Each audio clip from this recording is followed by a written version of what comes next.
Si Don Juan at Namongan ay mag-asawa na taga-Nalbuan. Sa ikapitong buwan na pagbubuntis ni Namongan, napag-isipan ni Don Juan na umalis upang makipaglaban sa mga kaaway. Nakalipas ang ilang buwan.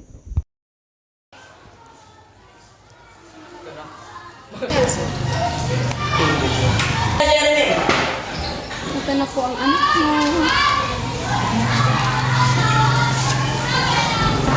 Ina, ako ba'y lihitimo ninyong anak ko isa lamang bastador?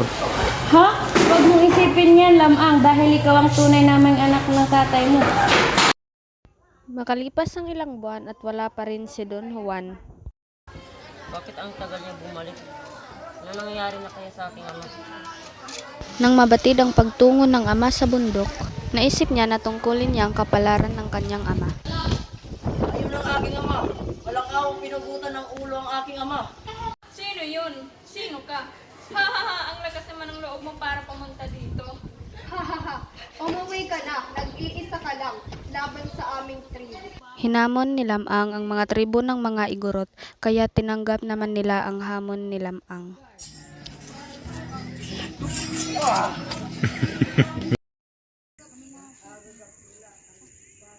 Nabalitaan ni Lamang ang kagandahan ni Doña Ines ng Kalinutian, kaya agad naman niya itong dinalaw para siya naman ay manligaw.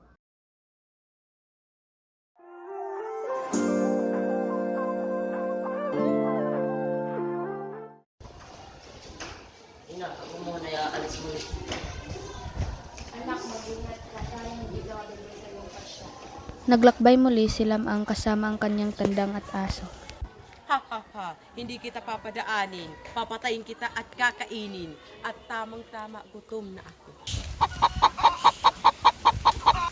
Likuran ng dalaga ay biglang gumuho sa lupa. Agad siyang napatakbo para makita yun.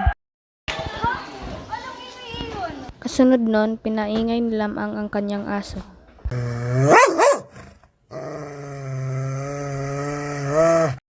Ang nagibang palikuran ay nabuo muli. Paano nangyari yun? Kaya't nanaog siya at inanyayahan si Lamang sa kanilang bahay.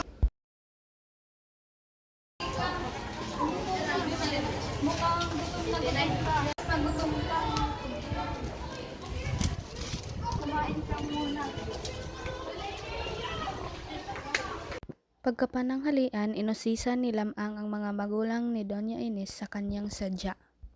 Ano ang sadya mo dito sa aming tribo? Kung maaari ba ay pwedeng pakasalan si Ines ni Lamang? Hindi tumutol ang mga magulang ni Doña Ines, ngunit humiling kay Lamang ng dote. Pwede mo pakasalan ang aming anak. Subalit na may bibigay ka bang kayamanan sa amin? Pampasan mo ang aming kayamanan. Ngayon, malaya na kayo mag-iisang dibdib ng aming anak. Umuwi si Lamang sa Nalbuan at dumating ang lahat ng mamamayan doon.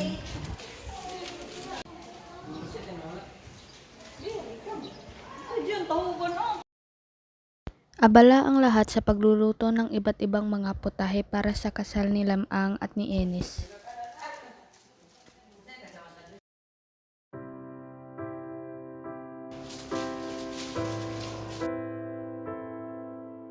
Your tiny hand in mine as you're sleeping on my chest, laying here so still, giving mom a chance to rest.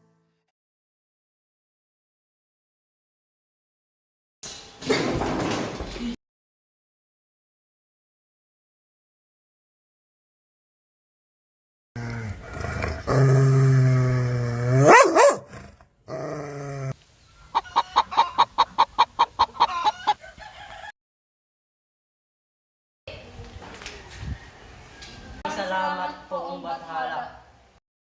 At mula noon ay nanirahan na sila ng masaya.